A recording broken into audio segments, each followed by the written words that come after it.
தலைவர் ரஜினிகாந்த் அவர்களுடைய கால் தூசிக்கு கூட விஜய் பெறமாட்டார் அப்படின்னு 2 முறை அழுத்தி சொல்றாரு சாட்டை துரைமுருகன்.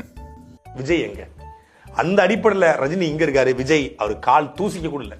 ரஜினிகாந்த் கால் தூசிக்கு கூட விஜய் பெறமாட்டார் இந்த இடத்துல.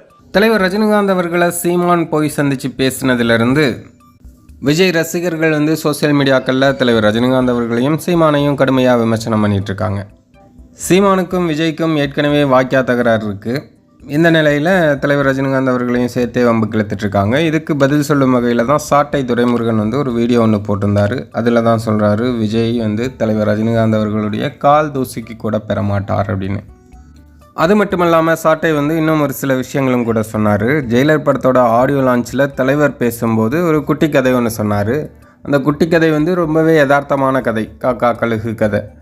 அது நான் விஜயை சொல்லலை அப்படின்னு தலைவர் மறுப்பும் சொல்லிட்டார். அந்த டைமில் விஜய் தான் காக்கான்னு சொல்லிட்டாரு அப்படின்னு சோசியல் மீடியாக்களில் நிறைய ரசிகர்கள் சண்டை போட்டிருந்தாங்க. நம்ம கூட அந்த டைம் விஜய்க்கு ஆதரவாக ஒரு வீடியோ ஒன்று அப்லோட் பண்ணியிருந்தோம்.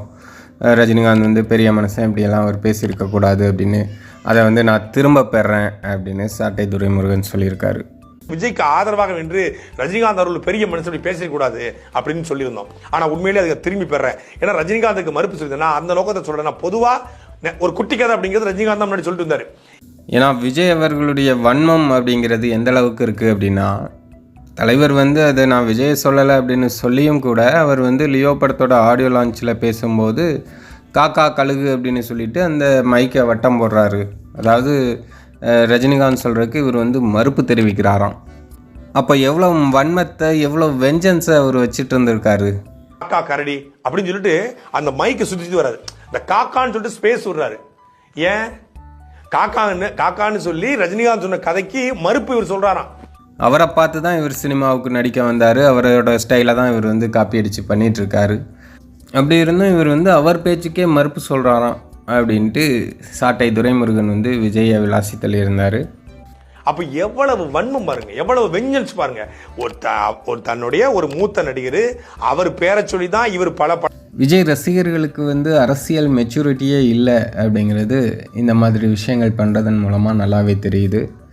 தலைவரோட ரசிகர்கள் அனைவருக்கும் அன்பு வணக்கம். நம்ம சேனலோட வளர்ச்சிக்கு நீங்கள் உதவணும் அப்படின்னு நினச்சிங்கன்னா ஸ்க்ரீனில் தெரிகிற கூகுள் பே, ஃபோன்பே நம்பருக்கு உங்களால் முடிஞ்ச உதவிகளை பண்ணலாம். நீங்கள் பெருசாக தான் உதவி பண்ணணும் அப்படிங்கிற அவசியம் இல்லை. நீங்கள் கொடுக்குறது ஒரு 10 ரூபாயாக இருந்தாலும் நம்ம சேனலோட வளர்ச்சிக்கு அது மிகப்பெரிய உதவியாக தான் இருக்கும்.